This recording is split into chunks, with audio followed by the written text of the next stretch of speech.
আমি তো বলি আমার জাতি যদি কিচ্ছু না করত, সারাদিন পরে ঘুমানোর সময় যদি হাত দুইটা উঠায় চোখের একটু পানি ছেড়া বলতো, মালিক এত বড় সংসার, এত যাই ঝামেলা সব সামনে নিয়ে সারা দিন তোর কাছে আসতে পারি নাই, এখন ঘুমাইতে চললাম, সকালে যদি উঠাস তাইলে উঠবো, নাইলে চির নিদ্রা হয়ে যাবে। কেননা ঘুম তো মৃত্যুই, ঘুম তো মারা যাওয়াই, নাইলে ঘুমের থেকে ওঠার দোয়া এটা কেন হবে? আলহামদুলিল্লাহিল্লাযী আহইয়ানা বাদা মা আমাতানা ওয়া ইলাইহিন নুশুর। ঘুম যদি মৃত্যু মরা না হইতো, মৃত্যু বরণ করা না হইতো, তাহলে এই দোয়া ঘুমের থেকে উঠার হতো তো হইতো কেন? অন্য দোয়া হইতো, আরো তো কত দোয়া হইতে পারতো। বোঝা গেল আমি মৃত্যুর থেকে ফিরে আসছি, মরে গেছিলাম ঘুমের ভিতরে। আমার জাতি যদি শোয়ার আগে হাত দুইটা উঠায় তওবা করে শুইত, নারী পুরুষ নির্বিশেষে, এইখানে তো এই বিশাল ওই মাথা পর্যন্ত একজনও পাওয়া যাবে কিনা যে ডেলি আমি ঘুমানোর আগে কমসে কম একটু হাত উঠায় তওবা করে হইলেও ঘুমাই, আল্লাহকে বইলা ঘুমাই, আল্লাহ যেমন করার ছিল সারাদিন করতে পারি নাই, যেমন পড়ার ছিল পড়তে পারি নাই, তোমার দিকে ছুটার ছিল ছুটতে পারি নাই, আমি কিন্তু মাপ চায়া ঘুমাইতেছি। যদি উঠায় নাও ঘুমের ভিতরে, তাইলে ওদের অন্তর্ভুক্ত করো যাদের ব্যাপারে তুমি নিজেই কোরআনে বলছো ইউহিব্বুত তাওয়াবিন ওয়া ইউহিব্বুল মুতাতাহহিরিন। তুমি তওবাকারীকে ভালোবাসো, আমাকেও ভালোবাসার চাদর দিয়া ডাইকেন। আমার জাতি যদি ঘুমানোর সময় একটু তওবা করে ঘুমাইতো, একজনও তো হাত উঠাইতে পারবে না যে আমি ঘুমানোর সময় ডেলি তওবা করে ঘুমাই, তওবায় আমি অভ্যস্ত।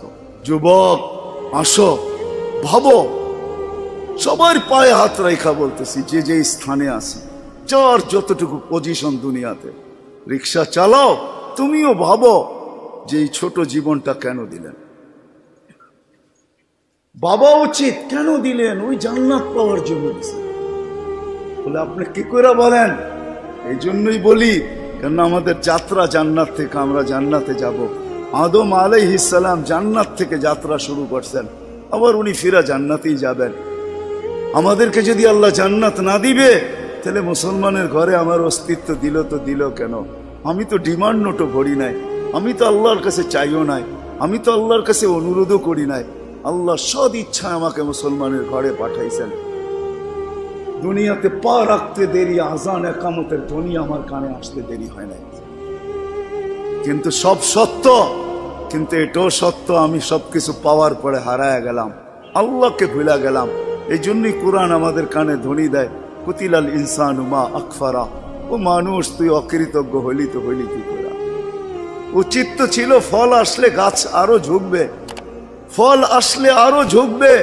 উচিত তো ছিল শিক্ষিত মানুষগুলা শিক্ষিত হইয়া 24 ঘন্টা আল্লাহর কুদরতি পায়ে পড়া থাকবে। উচিত তো ছিল ধনী ধন পাওয়ার পরে আল্লাহর কাছে কাছে থাকবে। উচিত তো ছিল যুবক যৌবন পাওয়ার পরে আল্লাহর কুদরতি পায়ে যায় মাথা ঠেকায় দিবে, মালিক তুই আমাকে যৌবন দিছিস, দূরে যাই তো যাই কি করা, যৌবন তো তোরই দেওয়া। 24 ঘন্টা আমাদের উপরে রহমতের বৃষ্টি বর্ষিত হইতে থাকে। তারপরও আমাদের সমাজের মানুষগুলা একটু ভাবে না, একটু চিন্তা করে না এই ছোট জীবনটা কেন দিল। আসলাম আর যাব। উর্দুতে বলে খানা কামানা খানা সোনা সুবা পাখানা। এটার জন্য তো দুনিয়ায় দেন নাই, জীবনটা দেন নাই যে কামাবো, খাবো, ঘুমাবো, আর সকালে খালি করব, আবার কামানোর জন্য ছুটবো। মা বোনরা হয়তো একটা আটটা বেশি করে, পকানা সাজনা সাজানা, খানা খিলানা, সোনা, আর পরেরটা তো সবারই সমান। এতটুকু হয়তো মা বোনদের দুই একটা বেশি, চার চারা তো পুরুষের সমানই। এই জন্য জীবনটা না। আসেন ভাবি, কোন দিন এটা ফুরে যাবে কেউ জানবে না।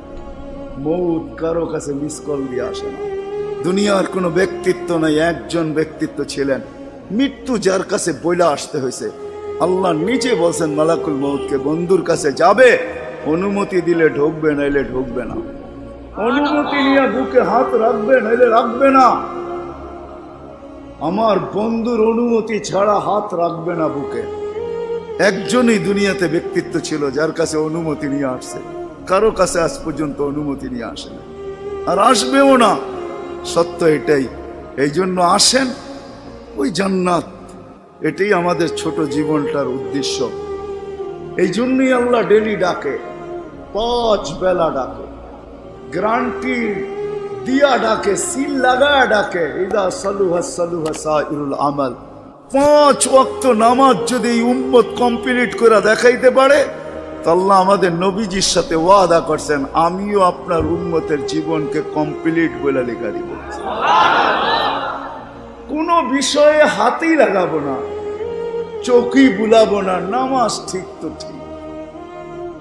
মুহাম্মদুর রাসূলুল্লাহ সাল্লাল্লাহু আলাইহি ওয়াসাল্লাম এই জন্যই আসছে, এই জন্যই জীবনটা ভর চোখের পানি ঝরাইছেন, এখনো জড়াইতেছে। কিয়ামতের মাঠে আমাদেরকে নিয়েই চিৎকার দিবে, উম্মতি উম্মতি বলে চিৎকার দিবে।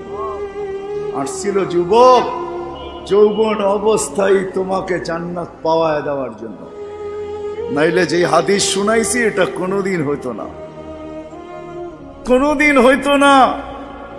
যৌবন আসতে দেরি, পাইতে দেরি, তোমাকে জান্নাতের নিচে গ্যালারি বুকিং দিতে দেরি হবে না। তোমার জন্য আরশের নিচে তোমার জন্য গ্যালারি বুকিং হবে, সুপার ডিলাক্স গ্যালারি। সাবাতু ইয়াদিল্লুহুমুল্লাহু তাহতা দিল্লি আরশি ইয়াউমা লা দিল্লা ইল্লা দিল্লু শাবুন নাশা ফি ইবাদাতিল্লাহ। ওই যুবক যে দুনিয়ার এই গান্দা জিনিসের থেকে 60-70 বছরের জন্য চোখ বন্ধ করে নিছে, কান বন্ধ করে নিছে, জবান বন্ধ করে নিয়ে দৌড় লাগাইছে, আল্লাহ বলে তোমাকে আরশের নিচের সুপার ডিলাক্স গ্যালারিতে জায়গা দিবে। কিয়ামতের দিন ওইখানে জায়গা দিবে। হ্যাঁ, ওইখানে শুধু খালি মুখে বসে থাকতে হবে না, সব থাকবে ওইখানে, সব খাইতে থাকবে, সব বুক করতে থাকবে, আমল নামা উঠতে উঠতে ডাইনাতে চলে আসবে। তোমার যাইতেও হবে না, উঠতে উঠতে ফেরেশতা নিয়ে আসবে হাতে, ডাইন হাতে। আজকে যেরকম ছক্কা মারলে তোমরা বাজার গরম করে ফেলো, মহল্লা গরম করে ফেলো, ঠিক না? আরে বোঝো তো আমার কথা, তার ছক্কা। ক্রিকেটে দেখো না মাঝে মাঝে তোমাদের পছন্দের প্লেয়ার যদি ছক্কা মারে বা টিম যদি ছক্কা মারে, তাহলে পুরো বাজার গরম করে ফেলো, ঠিক না? আমল নামা ডাইনাতে আসতে দেরি, আরশের নিচ গরম করতে দেরি করবে না। উমুকরা উ কিতাবিয়া বলে একটা চিৎকার দিবে, আরশ পর্যন্ত কাইপা উঠবে। আল্লাহ মুস্কি মুস্কি হাসবে যে দেখো কি চিৎকার দিতেছে। ডাইনাতে চলে আসবে, আম্মা মান উতিয়া কিতাবাহু বিয়ামিনি। ডাইনাতে আসতে দেরি, চিৎকার দিতে দেরি হবে না। এটা চিৎকার, খুশির চিৎকার, উমুকরা ও কিতাবিয়া। আর শুধু এটাই না, ওইখানে যে নাস্তাও খাবে। বললাম না খাওন আছে, খাওন আরশের নিচে। জান্নাতের মাছের কলিজার কাবাব আর জান্নাতের রুটি খাওয়াবে। ফেরেশতারা আয়েশা বলবে, আল্লাহর ওলি দুপুরের খানা জান্নাতে খাইতে হবে। এইখানে বৈশা বৈশা একজন আরেকজনের দেখায় সময় কাটাইলে চলবে না। জিজ্ঞাসা করবে কি পাকাইছে আল্লাহ দুপুরে? যাবাহা লাকুম সাওরাল জান্নাত, জান্নাতের ষাঁড় জবরদস্ত। জিজ্ঞাসা করবে কোথার থেকে আনছে? আমাদের আমিন বাজার মিরপুর থেকে। কানা রব্বা হাফি আকনাফিল জান্নাহ, জান্নাতের কোনায় কোনায় বিচরণ হয়ে বড় হয়েছে। জিজ্ঞাসা করবে কি গাছ খাওয়াইছে আল্লাহ? ফেরেশতারা বলবে হাশিশ আর জাফরান, পিওর জাফরানের গাছ খাওয়া বড় হয়েছে। বর্ণনা শোনার পরে মুখে পানি এসে পড়বে, উঠবে জান্নাতে যাওয়ার জন্য, উঠতে দেরি। নূরুহুম ইয়াসা, ওই দিন নামাজের মজা বুঝে আসবে, ওই দিন উজুর মজা বুঝে আসবে।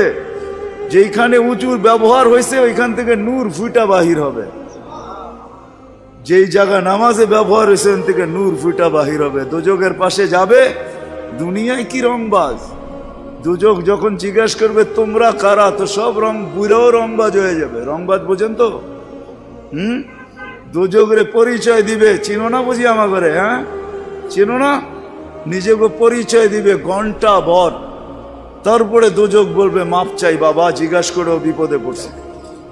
তোমরা ধীর গতিতে পার হবে না, দ্রুত গতিতে পার হবে। কাইলা তাশউর, এমন না যে পদ্মা ব্রিজ নতুন দেখতে গেছো, গাড়িওয়ালা করে বলছে আস্তে আস্তে চালা, একটু দেখালোই, আবার কবে আইনা নাই, ঠিক না?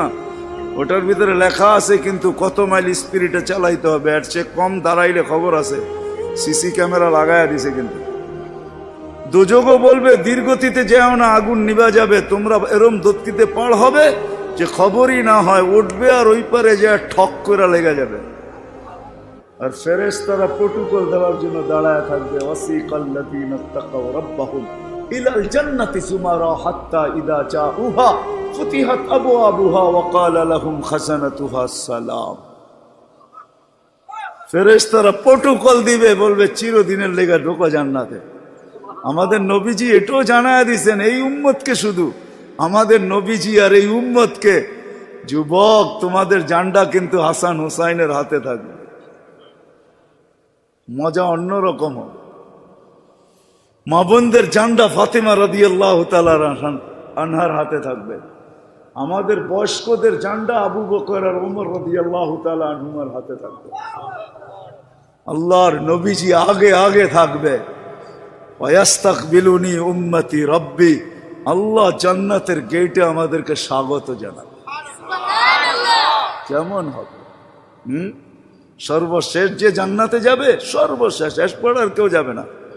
ও যখন জান্নাতের দরজায় যাবে, হুর দেইকা 40 বছর তাকায় থাকবে, খালি রূপ দেইকা 40 বছরের লেগে ট্যা হয়ে যাবে, ট্যা। 40 বছর পরে হুর ওর গালের ভিতরে চিমটিকাইটা বলবে, খালি দেখবি আর কিছু কাহিনী নাই, আর কত দেখবি তুই আমারে, চল ভিতরে। ওই জান্নাতের জন্য ছোট জীবনটা দিছে, ওটার জন্যই যার কাছে যে যে অবস্থানে, এই অবস্থানটা ওই জান্নাতের জন্য কাটাবে কিভাবে, এটার জন্য মুহাম্মাদুর রাসূলুল্লাহ সাল্লাল্লাহু আলাইহি ওয়াসাল্লাম। আমি তো বলি যুবক, হায় এই জীবনে তো কতবারই চুল কাটলা, ঠিক না? কাটো নাই চুল? হ্যাঁ, কমসে কম তো ঈদে কাটো, ঠিক না? আজ পর্যন্ত সেলুনে যে কোনোদিন বলছো যে আজকে তোদের যতগুলা ডিজাইন আছে এগুলা সরা? ও যদি বলে তোর মাথায় কি হলো, কয় না না সরা তুই এই ডিজাইন। আজকে আমি নিয়ত করে আসছি আমার চুল কাটবো আমার নবীর ডিজাইনে, আমাকে কাটা দিবি। একজন যুবক দেখো, বলো কসম খোদার, যদি তুমি নবীর মহব্বতে একদিন চুলও কাটতে পারো, তাহলে আমি জানি তোমার যদি ঈমান নিয়ে মরতে পারো, একদিনের চুল কাটা তোমাকে জান্নাতে নিয়ে যাবে। নবীর আদর্শ আল্লাহর কাছে বড় প্রিয়। এই জন্য আসো, লম্বা করতে চাইতেছি না, আসো ছোট জীবনটা, যে যেই ক্ষেত্রে আসি, যুবক যৌবনে, নারী নারীত্বে, পুরুষ পুরুষত্বে, ধনী ধনের ভিতরে, যে যে অবস্থানে আসি, পজিশনে আসি, এটা ওই জান্নাত নেওয়ার জন্য। নাইলে পস্তাইতে হবে, সওয়া যাবে না, এটাই সত্য। এক এক দুযোগীর এক একটা দাঁত হবে 10 কিলোমিটার চওড়া, উপরের মারিটা হবে 160 কিলোমিটার, বসতে জায়গা লাগবে 470 কিলোমিটার। ওই পাহাড় আমি 4 বার এই 2 চোখে দেখছি, ইয়ামানে জাবালে বায়দা, যেটার সমান এক একটা রান হবে। আয় সইতে পারবে না। তোমাকে মুসলমানের ঘরে অস্তিত্ব দিছেন এই জন্য না, তোমাকে মুসলমানের ঘরে অস্তিত্ব দিছে যুবক এই জন্য যে তুমি যৌবন দিয়েই আল্লাহর কাছ থেকে জান্নাত নিয়ে নিবে। পরের সময়টা যেটা থাকবে ওটা শুধু বোনাস থাকবে। জান্নাত তুমি নিয়ে নিবে, পরে যা সময়টা পাবে এটার জন্য তোমার পদমর্যাদা বাড়তে থাকবে, জান্নাতে মর্যাদা বাড়তে থাকবে। কিন্তু জান্নাতের প্লট তুমি যৌবন দিয়ে নিয়ে নিবে, এই জন্য তোমাকে যৌবন দিয়েছে। আসো আজকে সবাই মিলে অঙ্গীকার করি, বুলার রাস্তার থেকে ফিরে আসি আর ভাবি যে আমাকে কিন্তু জান্নাত নিয়ে যেতে হবে। ওইখানে কোনো পরিচয় চলবে না। যদি চলতো তাহলে একটা কথা বলেই শেষ করতেছি, দুনিয়ার কারো যদি নাও চলতো তাহলে আবু তালেবের জন্য চলতো পরিচয়। আবু তালেবের চলতো, যেই নবীর পিঠের ছোঁয়া পাইলে ভাগ্য খোলে। আল্লাহর রসুল খেজুর গাছে পিঠ লাগায় জুমার খুতবা পড়তেন। যেই দিন মেম্বরে উঠছেন, পা রাখছেন, খেজুর গাছ বাচ্চার মতো ফুফায় ফুফায় কাঁদতেছিল, বিলাপ করতেছিল, আমাকে বঞ্চিত করলেন কেন? পেটের ছোঁয়া দিতেছিলেন, ধন্য হইতেছিলাম, কেন বঞ্চিত করলেন? মেম্বরে কেন পা দিলেন? আল্লাহর রসুল সান্ত্বনা দিতে দিতে এই পর্যন্ত সান্ত্বনা দেওয়ার পরে কান্না থামছে যে তোকে আমি জান্নাতে নিয়ে যাব। দুনিয়াতে তুই খেজুর খাওয়াইতে পারিস নাই, তুই জান্নাতে খেজুর দিবি, আমি খাবো। ওই আবু তালেবই আল্লাহ রসুলের ছোঁয়ায় ধন্য হতো। 44 বৎসর চাচার সিনায় থাইকা বড় হয়েছেন। 44 বৎসর পর্যন্ত চাচার সিনায় ছিল। ও যুবক, আমি চুল কাটার কথা এই জন্য বলতেছিলাম।